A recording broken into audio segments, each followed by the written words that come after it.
Este es un podcast de Craft Courier, en el que Agustín Garetto y Milan Jedic analizamos semanalmente la política, la economía, la cultura, los temas internacionales y los hechos relevantes con una visión de conjunto, reflexiva, analizando tendencias, actores y teoría para entender mejor la realidad, priorizando la calidad de un análisis artesanal por sobre la velocidad y la cantidad. Hola, bienvenidos a todos a nuestro podcast de análisis semanal. Hola Agustín, ¿cómo andás? Todo bien, Milan, ¿vos? Bien, muy bien. Bueno, a los nuevos les damos la bienvenida, que nos escuchan por primera vez, y les sugerimos que nos sigan en Spotify.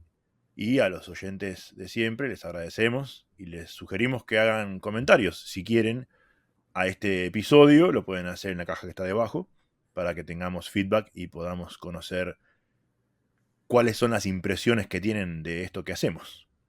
Y a todos les sugerimos que nos sigan en Instagram, en nuestro perfil @craft_courier, donde publicamos en la semana diferentes informes, artículos que complementan esto que hacemos en el podcast.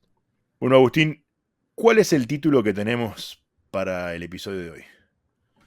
Bueno, el episodio de hoy está pensado para alejar un poco la visión y ver otros temas más regionales e internacionales. El título es Guyana entre el petróleo y las balas. Obviamente, como indica el título, vamos a hablar de Guyana. Vamos a tener 3 momentos en el episodio del día de hoy. El primer momento va a ser justamente el tema del título y el tema de este país.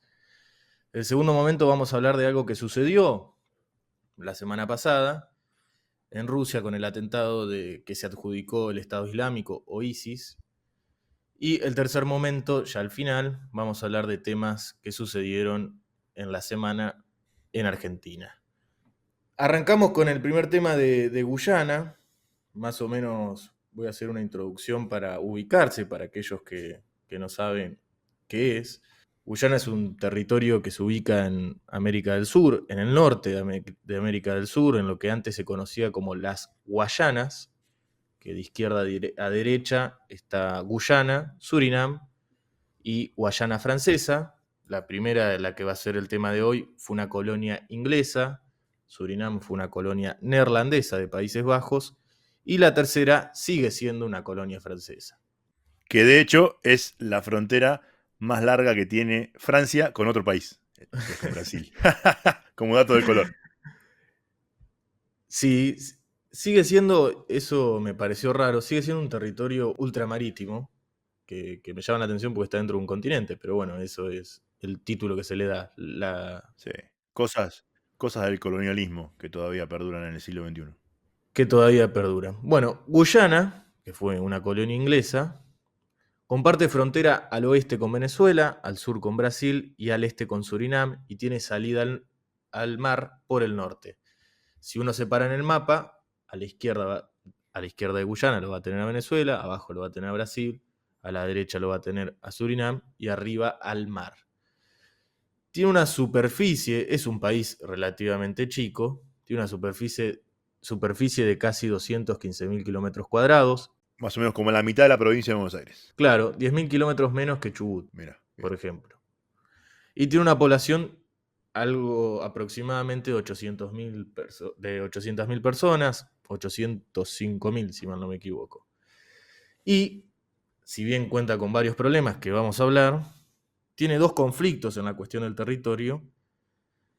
Uno es con Venezuela, que le reclama 3/4 partes del territorio, que vamos a hablar de esto más adelante, y Surinam, que le reclama un 7% del territorio. Sugerimos, si van a Google Maps, van a ver que Guyana tiene unas líneas punteadas en la mitad y en el este, que son estos territorios en conflicto. Y es muy interesante porque el territorio del medio, que es el que no está en conflicto, queda realmente muy chiquito. Y sí, vendría a ser un 20% de lo que tienen hoy. Así es. ¿Por qué hablamos de Guyana? Esa será la gran pregunta que se están haciendo los que entraron a este episodio. Porque nos queremos ir de vacaciones a las playas de Guyana. Guyana pueden haberla escuchado, fue famosa en los últimos años por dos cosas y vamos a tratar justamente esos dos temas. El primero es por el boom económico y el segundo es justamente por el conflicto de Venezuela. El boom económico es por el petróleo. Se descubrieron hace 4 años más o menos la presencia de petróleo en el territorio, más que nada en el territorio marítimo de Guyana.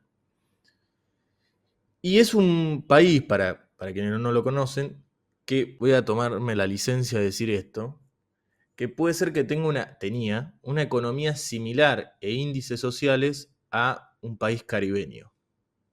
Una gran economía informal, un gran problema educativo. También es un territorio hostil, tienen aproximadamente una tasa de 16 homicidios cada 100.000 habitantes, es un número bastante grande. Bueno, una pobreza y demás, que es similar a esos países del Caribe.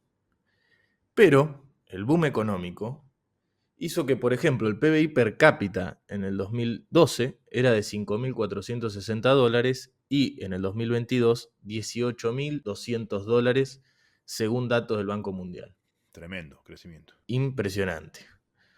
Bueno, como había mencionado, esto es gracias al petróleo. Estas son estimaciones, pero más o menos se maneja que Guyana es uno de los países, de los 20 países con más reservas de petróleo. Se estima que tiene 11.000 millones de barriles su reserva. Esto para alguien que no maneje los números, voy a aclararlo. En la región, Venezuela es el país que más tiene, es el país del mundo que más reserva tiene. Y dentro de la región, el único que supera, aparte de Venezuela, a Guyana es Brasil. O sea que el resto de los países de Latinoamérica quedan por debajo de la reserva que tiene Guyana. Esto trae soluciones, evidentemente, a los problemas que tiene Guyana, pero también trae problemas.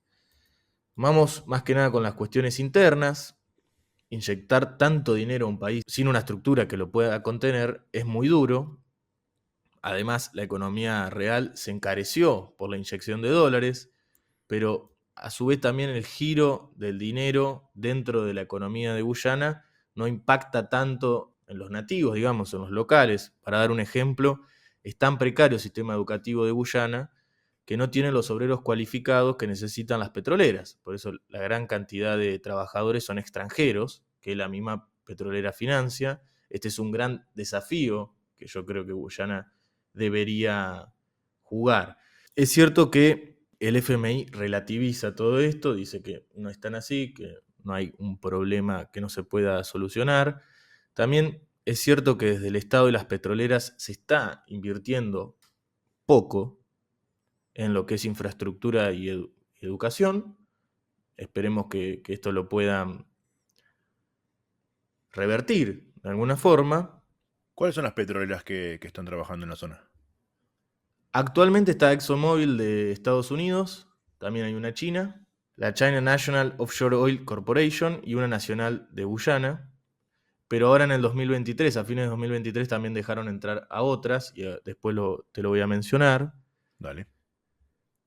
Pero volviendo con el tema de las petroleras y este desafío con el Estado, más que nada me parece que ese desafío está bueno para no cometer los errores que se cometieron en el pasado, sobre todo en África, donde la economía del país se volvió estrictamente de carácter extractivo, ¿no? Sí, no solo África. En la teoría económica esto se conoce como la enfermedad holandesa, que es cuando un país recibe por el descubrimiento de algún yacimiento petrolero o de algún tipo de mineral, ingresos de divisa exorbitantes respecto a las que tenía antes y se generan un montón de desequilibrios económicos internos. Tal cual.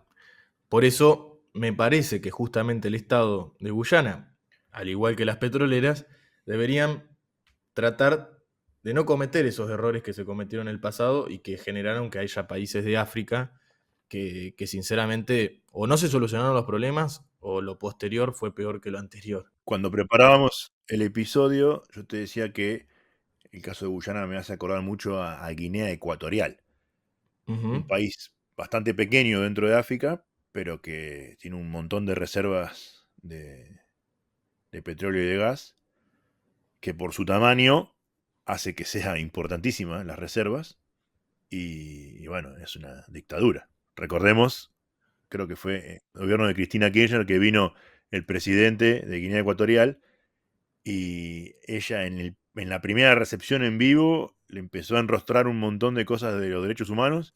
El tipo se dio vuelta y se tomó el avión de vuelta. Se quería morir porque ahí estaban todos los negocios que iban a hacer con el petróleo de Guinea Ecuatorial. Pero bueno, se manejan así. Sí, de hecho es uno de los, en Occidente por lo menos, es uno de los presidentes que más años lleva en el poder. Es Otro una dato, otro dato de color, es el único país africano que habla castellano. que habla en castellano, justamente. Bueno, entonces, esto es lo del boom económico, que sabemos que es un tema que se está viendo mucho en la prensa occidental. Si uno googlea Guyana va a ver que hay un montón de noticias de la BBC, de Le Monde, de diarios reconocidos de Estados Unidos y en general.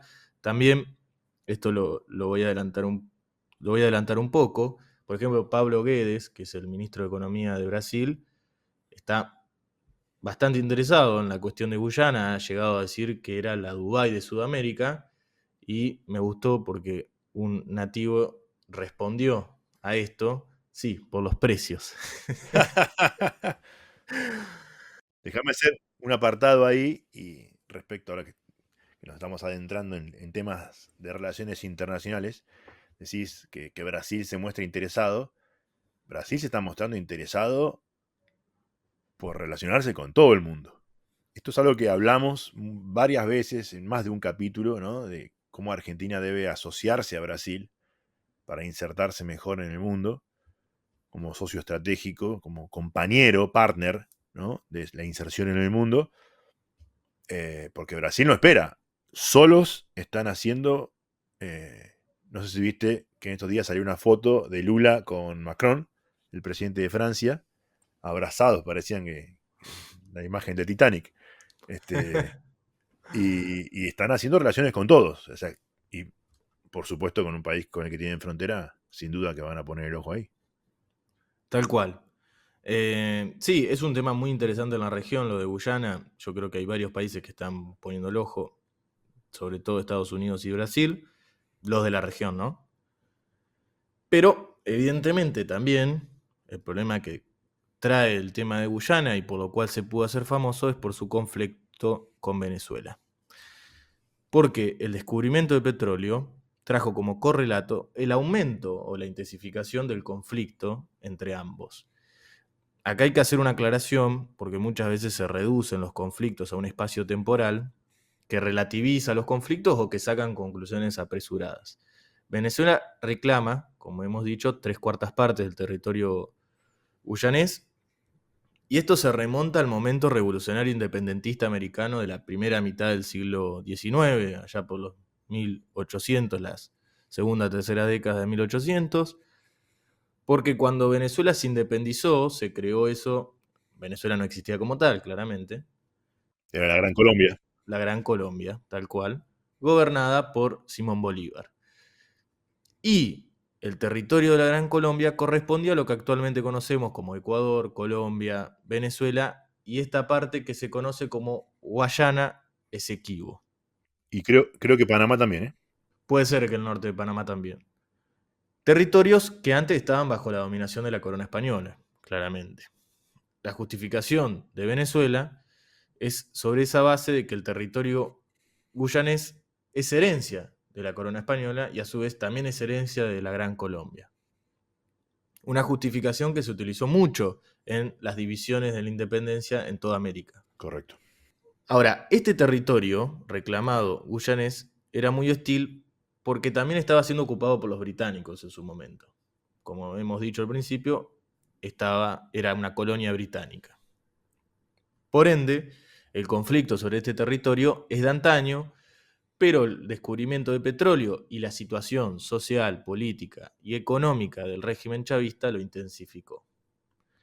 No nos vamos a meter tanto en la cuestión histórica del conflicto, porque si no le tendríamos que dedicar literalmente varios episodios, sino en la cuestión actual, más que nada, porque a fines del año pasado el régimen chavista decidió hacer un referéndum preguntando a la ciudadanía 5 preguntas. Las primeras 4 eran más que de cuestiones jurídicas, sobre si reconocer o no diferentes tratados y acuerdos que se fueron firmando con el pasar de los años. Y la última pregunta consistía en la creación del Estado Guayana Esequibo, que vendría a ser como provincia, ¿no? En Venezuela, al igual que en Brasil, a lo que nosotros llamamos provincia, ellos le llaman Estado. Esequibo viene por el nombre por el río, que está a la mitad de Claro. Guyana. Hasta ahí reclama Venezuela, hasta el río. Obviamente el resultado de este referéndum fue arrasador, del 95% aproximadamente, y participó más o menos el 50% del electorado. Bueno, eso habría que verlo, porque hay muchos que dicen que los 10 millones de votos, recordemos que Venezuela tiene un poco menos de 30 millones, los 10 millones de votos no se termina de saber si fueron 10 millones de personas que votaron por las 5 preguntas. La oposición dice que en realidad son 2 millones y lo computan por 5 por las preguntas y les da 10.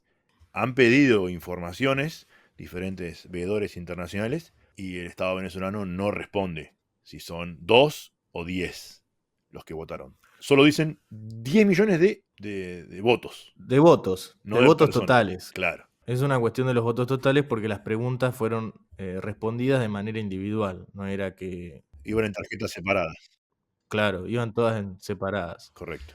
Obviamente las elecciones en Venezuela son muy criticables, no solamente el referéndum sino todas las que fueron por cuestiones de candidatos presidenciales o estaduales.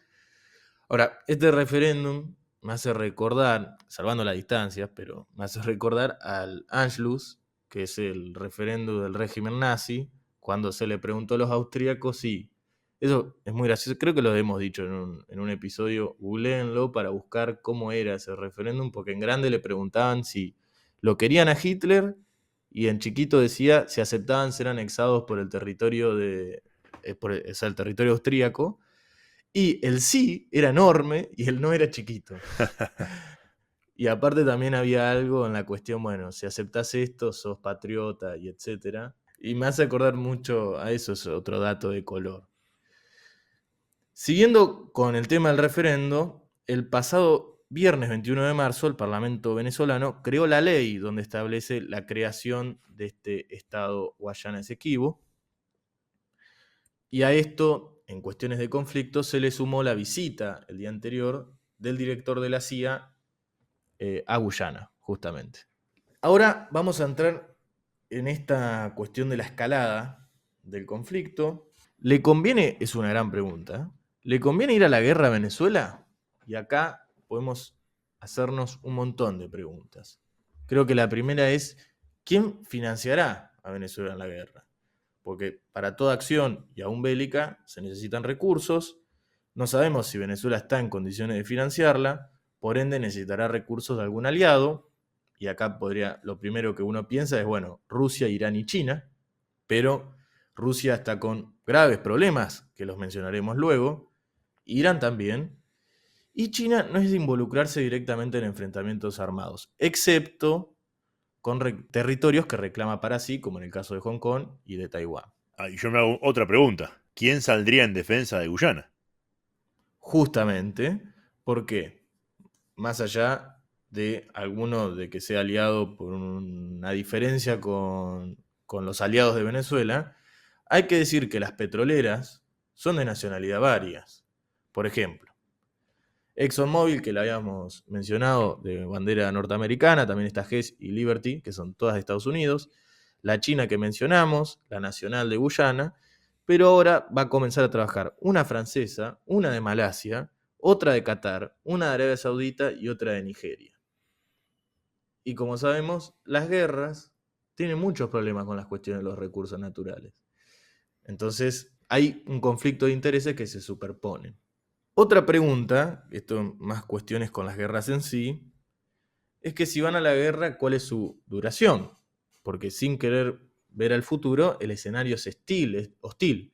Este lugar, la Guayana Esequibo, es un lugar muy de monte, de selva, Por lo tanto, las operaciones militares suelen ser complejas.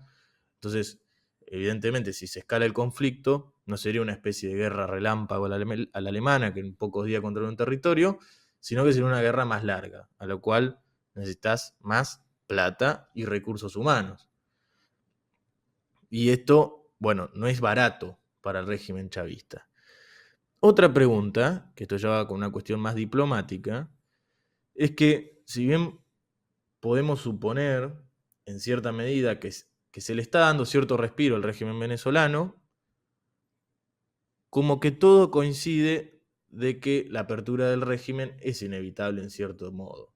No quiere decir que sea ya, pero sí de que no es el mismo régimen del 2015 o un poco más adelante, ¿no? Está flaco, eso es. Sí.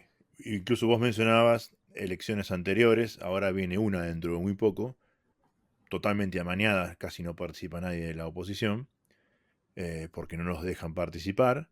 Muchos presos políticos, ahora aparecieron algunos que buscan exiliarse en Argentina, etcétera.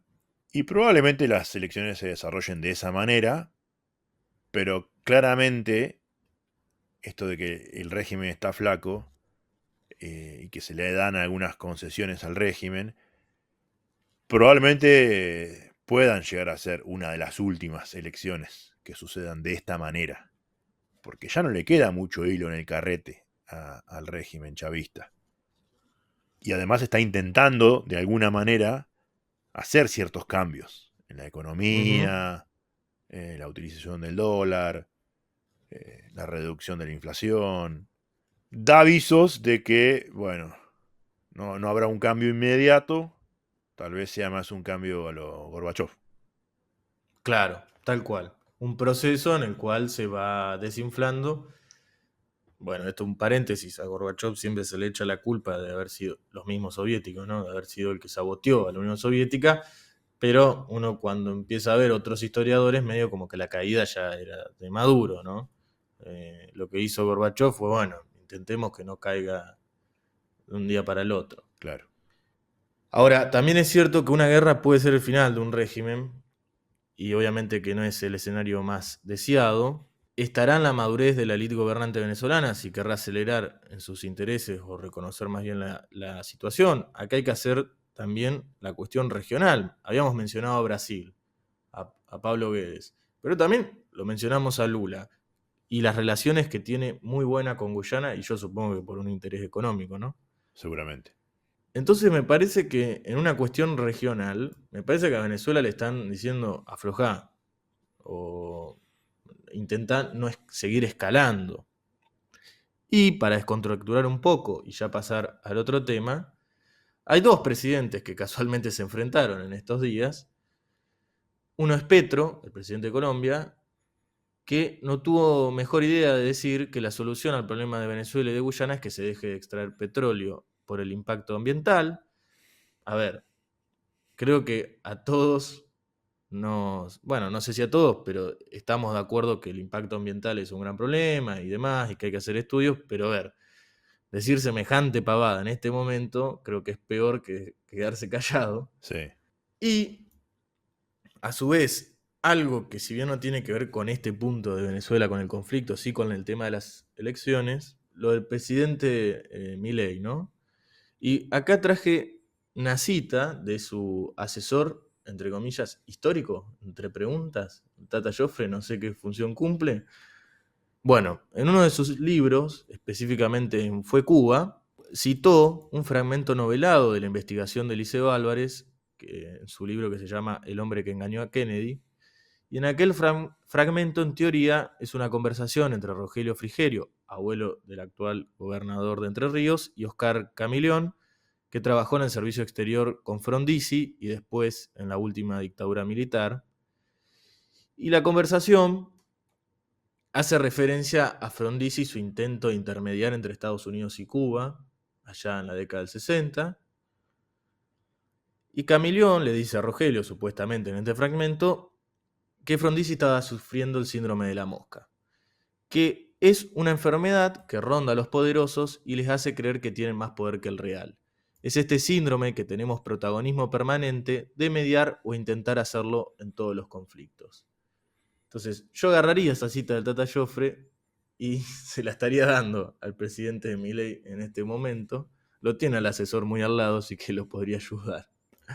Que no necesariamente está mal cuando un país trata de mediar, involucrarse. La cuestión está en qué capacidad tenés para hacerlo. Justamente, es que es esa cuestión. Claro. Es en la cuestión de capacidad. Porque yo recuerdo en su momento había muchos analistas y demás de que hablaban en el cambio de Alberto Fernández. ¿Recordás eso de que se llamó, y ahora ya pasamos al otro tema, las expectativas cómo aumentaron de Alberto y decían, Alberto no es igual a Cristina, se viene algo nuevo? Sí, claro. Entonces, Alberto iba a ser el que mediaba con el régimen venezolano y que le iba a buscar la solución. Bueno, vemos que el régimen siguió y vemos dónde está Alberto Fernández, Sí. ¿no? Evidentemente no tuvo ninguna capacidad para intermediar en el medio. Creo que esto de Guyana es un tema súper interesante. Me parece que además de darle otra mirada a cuestiones regionales, también sirve en cierta medida para conocer cosas que mucho la prensa nacional no trata. Y además está buenísimo para salir un poco de nuestra coyuntura diaria, ¿no? Que venimos analizando en los últimos episodios. Algunas cosas de la coyuntura vamos a tratar al final de este episodio, por supuesto. Pero era un tema interesante para tratar y cambiar un poco el foco. Como también lo vamos a hacer con el tema que sigue ahora, que no solo lo vamos a tratar ahora, sino que también lo tratamos en el Instagram el día lunes con un posteo sobre la situación en Rusia. Tal cual, es sobre el atentado que surgió en Moscú, en realidad en cercanías de Moscú, el viernes 22 de marzo, un atentado que fue adjudicado por el Estado Islámico o ISIS, es lo mismo, por lo tanto, si en algún momento en este episodio escuchan Estado Islámico o ISIS, es exactamente lo mismo, donde murieron al menos 139 personas y hubo cientos de heridos. Y le queríamos darle una gran importancia a este tema, no solamente mencionarlo como algo que sucedió, porque nos parece que hay varios hilos de los cuales tirar de ese hecho. Creo que uno de esos hilos es las particularidades del Estado Islámico. El Estado Islámico tiene una particularidad respecto a los otros grupos que se los conocen como terroristas, como por ejemplo Hamas, ¿no? que es el problema que hoy hay en Medio Oriente. Hamas, por un lado, es un grupo, podemos decir que nacionalista, fundamentalista religioso, o que su fundamento está basado en textos sagrados que derivan del Islam o de los musulmanes, pero es nacionalista. ¿Qué quiero decir con eso? Bueno, ¿cuál es el objetivo de Hamas? Reconstruir y gobernar Palestina. Quiere un territorio, reclama un territorio-nación con fronteras limitadas a lo moderno, o sea, el pensamiento moderno que tenemos del Estado-nación. En cambio, el Estado Islámico, o el ISIS, es totalmente distinto. Es fundamentalista religioso, todos sus actos están amparados de interpretaciones de textos sagrados del Islam, son de base suní. Acá hay que hacer una aclaración, porque en el Islam hay dos vertientes famosas, los suníes y los chiitas, que lo vamos a profundizar un poco después. Pero ISIS no reclama un territorio fijo, establecido con fronteras claras a lo moderno. Ellos hablan del mundo árabe o los pueblos árabes, no se refieren a un territorio concreto, limitado como los estados-nación actual. El Estado Islámico no es un movimiento que conciba la idea de Estado-nación moderno. Cuando dicen, por ejemplo, Irak es nuestro, no se refiere a Irak pensado como una nación con fronteras delimitadas, se refiere más que nada al pueblo iraquí, a lo que representa el pueblo iraquí, y que para ellos el pueblo iraquí es suní, que uno después cuando va, estudia Irak, se da cuenta que no es así, o por lo menos no es evidentemente así. Podemos decir que hasta es confuso decirle Estado Islámico si a la palabra Estado la entendemos como acá en Occidente. Sin embargo, todo pueblo está asentado en un territorio. Claramente. Y ellos sí reclaman un espacio físico, un territorio, tal cual como dijiste vos, no al estilo moderno, ¿no? de típicas fronteras, sino la recreación del antiguo califato de la Edad Media, que ocupaba básicamente todo el norte de África y, y todo Medio Oriente y un poco más adentrado en Asia. Pero claro, es un territorio tan extenso que no es al estilo de un Estado-nación moderno, que viene después de la Edad Media, ese tipo de concepto. En la Edad Media eran más los imperios, los reinos, que tenían fronteras bastante desdibujadas. Y todos esos estados eran, algunos pequeños, pero los más importantes eran gigantescos, como el califato, que reclaman el centro. Justamente, y también es difícil, porque en ese momento uno busca ahora en Google, si quieren, mientras escuchan esto lo pueden hacer, y buscan qué era el califato en su momento, ¿no? O también el Imperio Otomano, por ponerlo, y ve algo que es gigante. Pero no es que los tipos controlaban, tenían una persona en cada puesto de la frontera. Es como que, bueno, la soberanía llega hasta donde llegás un día en caballo o en camello en el caso de ellos. No es que el control es totalmente coercitivo en una cuestión de la modernidad, pensándolo con la modernidad. Entonces es difícil el desafío que tienen ellos, ¿no? Pues si pretenden controlar todo eso, es complejo, pero bueno, es el desafío que ellos se proponen. Por otro lado, hay un conflicto para los que no son parte de esta idea, y es que probablemente nunca acabe su lucha. Porque si su idea es controlar todo el norte de África y todo Medio Oriente, bueno, hasta que no lo consigan no paran. Pregunto. Es el a todo o nada. Claro. No, uno, bueno, ahora puede confundirlo con candidatos o ministros actuales, pero Sí. el a todo o nada, cuando no consiguen el todo, prefieren nada. Ujú. Es así. También esta particularidad que tiene ISIS tiene por lo menos dos consecuencias. Primero, la principal es que son pocos los estados aliados. Es difícil decir tal estado es aliado del Estado Islámico. Es cierto que tienen partidos políticos aliados de tal país, por ejemplo el Partido Socialista de Irak, pero eso no quiere decir que sea el Estado como tal, no es Irak apoya al Estado Islámico. Diría prácticamente que no existe ningún Estado-nación que apoye al Estado Islámico profundamente, como uno sí lo puede decir de Hamas, por ejemplo. Claro, con Qatar, por ejemplo. Claro, a Hamas sí, porque tiene esa idea de Estado-nación. En cambio, para que se entienda, ¿no? ¿Cómo yo me voy a leer a alguien que me quiere eliminar, básicamente? Pensando en un Estado-nación de alrededor. Buen Por más que punto, sean sunitas y demás. buen punto. La segunda consecuencia es que como estas acciones derivan de las interpretaciones del mundo islam, que es muy vasto, siempre buscan extenderse. Si bien el corazón siempre fue Irak, y por eso lo mencionamos mucho, y también Siria, alrededor de esa zona, como vos dijiste, tienen raíces en África, entonces pueden aparecer en cualquier parte de este lugar. Ya a mí me llamaría mucho la atención que aparezcan como Hezbollah, que en su momento tuvo células, no sé si las sigue teniendo, en Ciudad del Este y hacían operaciones en el Paraguay. Yo no sé si el Estado Islámico estaría haciendo eso, pero por lo menos no habría un fundamento. Pero déjame comentarte algo que vi yo en Sarajevo, la capital de Bosnia y Herzegovina, país, país que tiene una población musulmana importante en número, proporcional a su población. No recuerdo bien en qué año era, pero era 2015, 16, por ahí.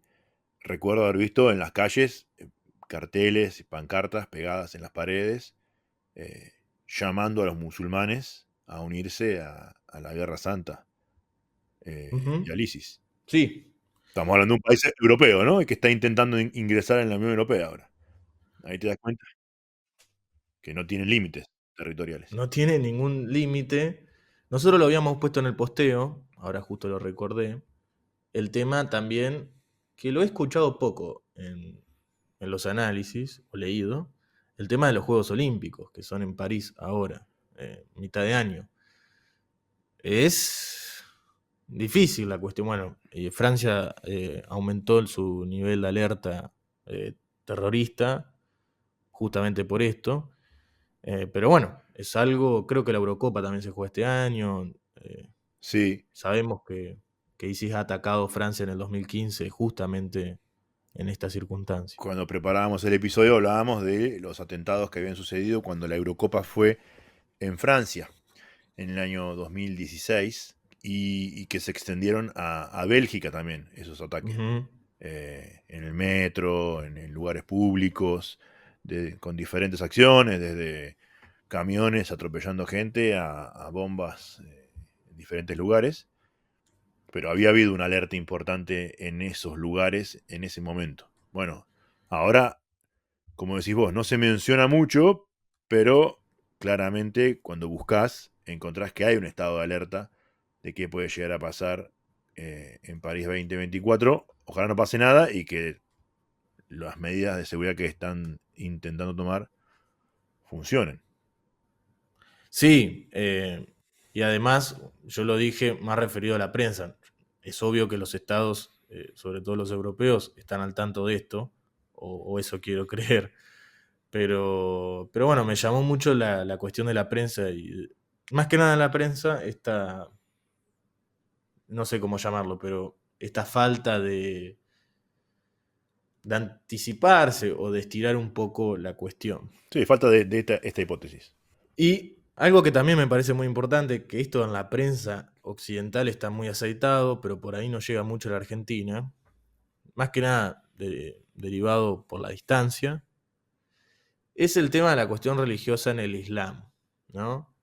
El Islam tiene varias vertientes. Yo solamente voy a hablar de dos, que son las dos más importantes, pero hay más. Por ejemplo, la de los kurdos, pero no los voy a mencionar porque es más para complejizar. Pero las dos interpretaciones más famosas son los sunitas, o el suní, y los chiitas. Son dos interpretaciones que derivan después en instituciones. No es que solamente vos interpretaste de una forma los textos y yo lo interpreté de otra y ya nos quedamos ahí. No, no. Se derivan instituciones que después se ven reflejadas en la vida social y en la vida política de cada territorio. Para hacer un paralelismo acá, por ejemplo, el mundo del cristianismo no es solamente el catolicismo. Hay muchas interpretaciones que podemos decir que, entre comillas, compiten en la cuestión de la religión, que también sucede con el Islam. Uno podría ser, bueno, católicos y protestantes, por ejemplo, Sí. ¿no? Más o menos esas, son diferentes interpretaciones. Los chiitas son menos en números, mucho menos. La mayoría de los musulmanes son suníes o sunitas. Los chiitas están concentrados más que nada en Irán, Líbano, Pakistán y Afganistán, entre otros. Los sunitas están más que nada en Arabia Saudita, pero como dije, la mayoría de los musulmanes son sunitas, así que están repartidos por todo el mundo, pero por ejemplo en Arabia Saudita son todos suníes. Y el Estado Islámico es sunita. Y acá se puede hacer un poco de conexión, porque ISIS deriva de Al-Qaeda, por ejemplo. Al-Qaeda, todos lo conocemos por el atentado del 11 de septiembre del 2001 a las Torres Gemelas, obviamente es radicalmente suní. Y Bin Laden, que era saudita, era suní. ISIS es sunita radical elevado a la novena potencia. Entonces, es más extremo aún. Por eso las rivalidades, por ejemplo, del atentado que mencionamos en el post de ISIS en enero de este año a Irán, se explica por eso, ¿no? El Estado Islámico es suní, Irán es chiita, y hay que, perdón por la palabra, hay que reventarlos en la idea de ellos, ¿no? Y explica un montón de cosas esto, porque por ejemplo, había mencionado los católicos y los protestantes. Pueden convivir a pesar de sus diferencias, es decir, se ajustaron a vivir bajo la lógica del Estado moderno, pero no es así en el caso de los musulmanes radicales. No pueden convivir con las diferentes interpretaciones. Por eso Saddam Hussein, cuando gobernó Irak, en su momento mataba chiitas a mansalva, y por eso fue condenado por la ONU por violar derechos humanos. Los que no son radicales sí se adaptan a vivir en comunidad con Justamente, otros. Acá en Argentina tenemos un montón de musulmanes y viven normalmente con otras religiones. Sí, sí. Este es el tema justamente que sucede en Medio Oriente, ¿no? En los musulmanes radicales, que no logran, más que no logran, no les interesa convivir con el otro, por más que vengan de la misma raíz religiosa, ¿no? Ujú. Diferentes vertientes, pero la raíz es la misma. Correcto. Igualmente las diferencias son muchísimas, ¿no? Bueno, después ahí hay una gran enciclopedia para leer, pero son muy marcadas. Otro de los hilos de lo que ocurrió en Rusia son los conflictos que tiene Rusia, que son de público conocimiento, ¿no? Por un lado, el enfrentamiento contra Ucrania y todo lo que deriva de eso, y ahora las posibles represalias contra el Estado Islámico. Es algo que hay que tenerlo en cuenta en el ajedrez del conflicto internacional, que está escalando encima, notablemente. El sistema de alianzas es muy importante para estudiarlo, porque, por ejemplo, ¿no? Ninguna de las dos guerras mundiales se entienden si uno no toma en cuenta el sistema de alianzas. Hoy Rusia sigue sosteniendo que Ucrania tiene algo que ver con el atentado, a pesar de que no publique pruebas, no quiere decir que no las tengan, yo no estoy juzgando, ellos dicen eso, no las publican. Veremos en qué continúa eso. Es cierto que el conflicto se intensificó y para colmo hubo misiles rusos que cruzaron el espacio aéreo de Polonia, así que la cuestión está bastante jodida. Al límite. Otro de los hilos derivados de esto del atentado, que lo mencionamos en el posteo, me dejó perplejo, es la falta de cooperación internacional. Supuestamente Estados Unidos le avisó a Rusia sobre el posible atentado. Primero hizo un aviso a comienzos de marzo y después unos días antes del atentado en sí. En el primer caso, Rusia, o sea, los primeros días de marzo, el 7 de marzo, Rusia logró desactivar un atentado, o evitarlo, mejor dicho. No sabemos si eso tiene que ver con la advertencia de los Estados Unidos, y evidentemente en el segundo caso el atentado sucedió. También en el atentado que mencioné de Irán en enero, supuestamente Estados Unidos dio aviso al gobierno iraní, pero tanto Rusia como Irán niegan esto. Niegan de que Estados Unidos haya advertido. De hecho, el portavoz ruso fue un poco más allá y dijo que no tienen ningún tipo de comunicación con los occidentales. ¿Puede ser mentira? No lo sabemos. Si es mentira, es una lástima, porque la verdad que Estados Unidos no sé por qué la necesidad de mentir. Estados Unidos dice que lo hacen de la postura del aviso, por más que sean hostiles las relaciones entre Irán y Estados Unidos y de Rusia y Estados Unidos. Yo creo que hay un gran problema con la cuestión de la cooperación internacional. Si uno recuerda lo que fue Israel en Franja de Gaza, Egipto comunicó días antes a Israel de un posible ataque de la frontera y sucedió. Y eso que Egipto e Israel son aliados.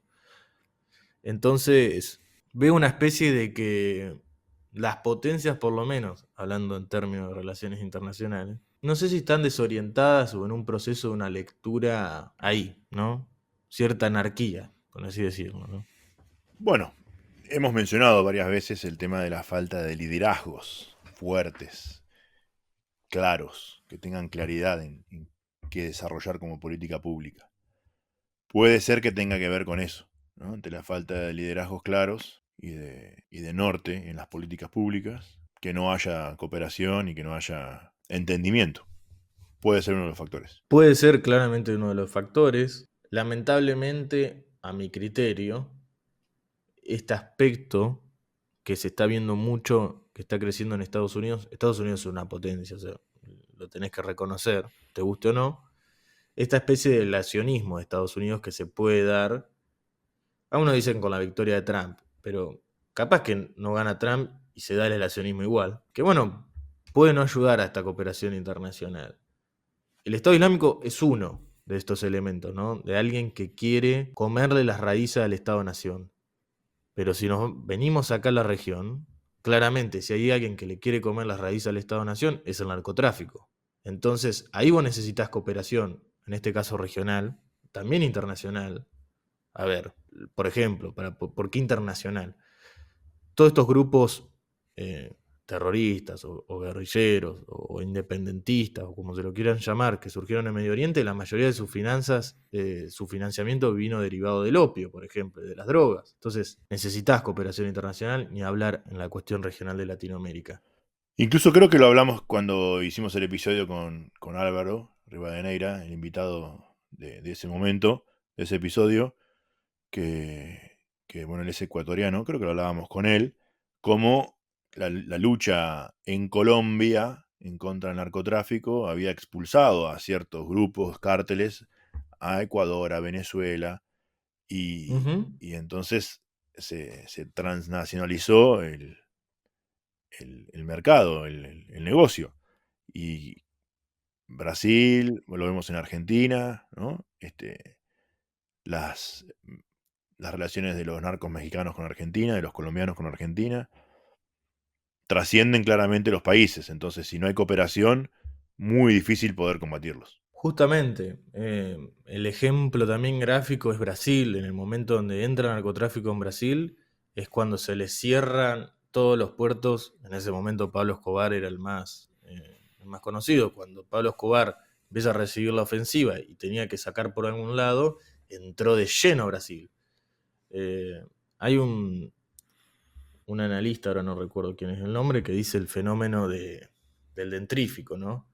Que vos por lo menos que vos le tapes al dentrífico la tapa, si apretás mucho, por algún lado va a explotar. Ujú. Entonces, vos necesitas cooperación. No sirve absolutamente de nada que un país solucione su problema y alrededor no hagan nada o no cooperen o ni siquiera tengan cierta comunicación al respecto. Esto que se ve en el narcotráfico se puede extrapolar y hablarlo del terrorismo en el caso de Estado Islámico. Y ya dimos por terminado el segundo momento, y antes de empezar con los temas de coyuntura nacional, quería recordarles que nos sigan en Instagram en @craft_courier. También de que nos sigan en Spotify, que si les gustó se lo recomienden a algún conocido y que activen la campanita que hay en Spotify que les avisará cuando hay un episodio nuevo, que es todos los viernes, por ahora, porque quizás en un futuro hay más contenido. Vamos a intentar lograrlo. En esta tercera parte vamos a hablar de temas de coyuntura, tratando de hacer lo que venimos haciendo desde el comienzo de los episodios de este podcast, que es análisis político justamente, que quiere decir tratar de entender las tendencias en los temas, cómo los temas entran en la agenda pública, decae su interés, puede llegar a volver a tomar interés o desaparecer, cuáles son los actores y, y tener una visión más de mediano plazo de los temas. No solo lo que Ujú. pasó hoy, sino, bueno, lo que pasó hoy, qué pasado tiene esa historia y cómo puede llegar a evolucionar en el futuro, qué relaciones tiene con otros temas, que son los temas, que es lo que venimos haciendo desde que comenzamos, ¿no? Y uno de los primeros temas es el tema de la jubilación, porque hubo un cambio en la fórmula a través del decreto 274/2024, que cambia la fórmula de actualización de las jubilaciones, la cambia a partir de julio, y en el medio, en estos meses, abril, mayo y junio, va a tener una compensación extra. La fórmula anterior, la que rige hasta hoy, tiene un combo de dos elementos para poder hacer las actualizaciones, que son la recaudación de ANSES y el índice de salarios. Dos elementos que son muy procíclicos. O sea, cuando la economía va mal, esto baja, y cuando la economía va bien, esto sube, pero la economía está yendo muy mal y entonces los jubilados se ven muy perjudicados por esta fórmula. Por eso el gobierno y la oposición también hablaba de generar un cambio en la fórmula, propone hacer este cambio a través de un decreto para que el nuevo elemento de actualización sea el IPC, la inflación, para que el poder de compra de las jubilaciones y pensiones se mantenga en el tiempo. Como fue tan retrasado ese poder de compra por la fórmula anterior, en estos meses de empalme, el gobierno propone hacer unos saltos en la mínima y en el resto de las jubilaciones, para que cuando se empiece a actualizar ya por el IPC, se arranque con una base más alta. Entonces, que no pierda poder de compra, pero que su poder de compra sea mayor.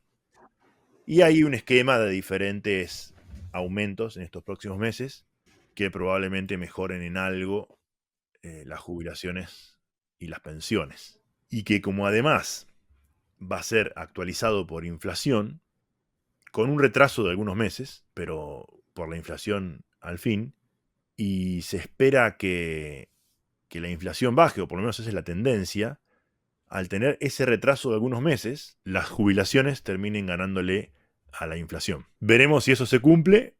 Está planteado de esta manera y hay que seguirlo. Es uno de los elementos importantes de la famosa licuadora de la que hablamos en algunos episodios anteriores, que claramente la fórmula anterior y el gobierno anterior le licuaban los ingresos a los jubilados, a pesar de que después les daban bono, etcétera, pero claramente el poder de compra de bienes y servicios de los jubilados había quedado por el piso. Este gobierno, lo dijimos en aquel episodio, también licúa los ingresos de diferentes actores en la economía, pero bueno, parece que en este caso quieren recomponer el poder de compra de los adultos mayores. Sí, vamos a ver cómo evoluciona el índice de inflación, si logran bajarlo y estabilizarlo. Es cierto que la discusión estaba, bueno, ¿cómo hacemos para resarcir el daño ocasionado de más que nada diciembre y enero, y febrero también, con la inflación tan alta? Creo que la discusión en la arena política fue por ahí. Lamentablemente la situación es esta. Vamos a ver si el gobierno logra ganar en esta batalla. Sí. Índice de inflación que lo venimos siguiendo en algunos posteos del Instagram y lo vamos a seguir, por supuesto, cada vez que sale a mediados del mes, un poquito antes de la mitad del mes, de cada mes, para seguir, como decíamos, en este análisis de tendencias. Y en este análisis de tendencia habíamos hablado de la candidatura, que ya fue oficial, el pliego de Ariel Lijo a la Corte Suprema y también de García Mansilla. Lo que sucedió en el caso de Ariel Lijo es que varias asociaciones se pronunciaron en contra de esto. Por ejemplo, la Cámara de Comercio de los Estados Unidos o la AmCham, la Red de Entidades por la Justicia Independiente en Argentina o REGIA, el Instituto para el Desarrollo Empresarial de la Argentina, o más conocido como IDEA. ¿Qué trae con esto? Bueno, que hay varias asociaciones que hacen hincapié en que la justicia tiene que ser independiente o que tiene que ser idóneo quien ocupe el puesto, y claramente si uno no sabe quién es Ariel Lijo, googleelo y sepa quién es, porque yo creo que hoy de los periodistas o analistas o los que están en la opinión que más fresco tiene este tema es Pani, y de hecho en sus programas ha hecho, el último más que nada, ha hecho mucho hincapié en eso.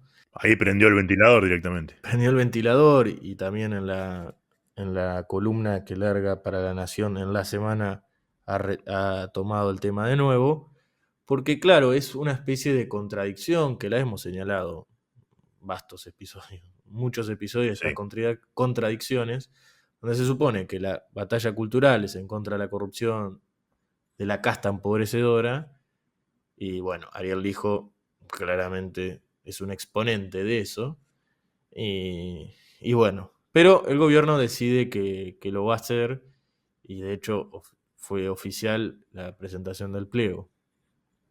Y en esto de ver las tendencias y qué actores están involucrados, en los episodios finales de la temporada anterior, incluso cuando estábamos cerca del balotaje y demás, hablábamos del armado político en las provincias que tenía Milei, donde estaba lleno de peronistas, en especial gente que había metido Massa hablábamos del financiamiento de la campaña. Y bueno, esto es una línea que viene desde allá, ¿no? Porque Ariel Lijo, como juez, y su hermano, que son como Batman y Robin, Una empresa es un familiar. operador, es una empresa familiar tal cual, es un operador histórico del Poder Judicial. En el Poder Judicial del peronismo y de otros gobiernos también. Entonces, ahí es donde podemos ver la línea directa de aquello que comentábamos en aquel momento con esto y por lo cual llama tanto la atención nuestra y de todas estas organizaciones y muchas otras más que se pronunciaron en contra, porque también ven lo que vemos nosotros, que más casta no se consigue. No, y de hecho son pocos, voy a usar el término de Milei, de la casta que rechazan al hijo. Así les encanta. Sí, Están dispuestos a votarlo y todo. Sí, sí, que dijeron, es un buen candidato. eh, Pani lo señala puntos por puntos en algunos casos. Él dice algo que es cierto, los que no se animan a decir que el hijo, no dice esta palabra, es un impresentable, dicen, debería haber sido una mujer, Claro. porque él estaría sustituyendo o reemplazando el puesto de Elena Hayton de Nolasco. Veremos en qué sigue. El gobierno no se dio por aludido a la reacción, por lo menos de la prensa y de las asociaciones que hemos mencionado. ¿Viste? Y no dijeron nada. No. A este gobierno que le encanta hablar, no dijeron nada. Otra de las cosas que también son hilos que vamos estirando de- del tiempo es lo que sucedió en la empresa Longby y Toyota, producto de la situación económica, más que nada en la caída de las ventas. La empresa Longby, que es la que hace cocina, calefactores, entre otros artefactos, suspendió la mitad de su personal de las plantas de Catamarca y de Entre Ríos.